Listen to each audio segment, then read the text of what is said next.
Hey everyone, welcome to Make Gaming Easy. In today's video, I'm going to show you how to uninstall AFK Arena on iPhone. So let's get started. First, locate the AFK Arena game on your home screen.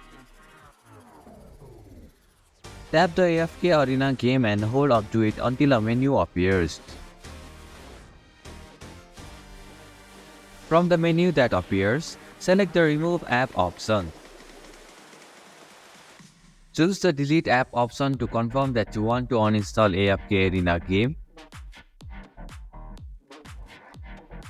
Finally, tap on the Delete option and now the AFK Arena game will be uninstalled from your device.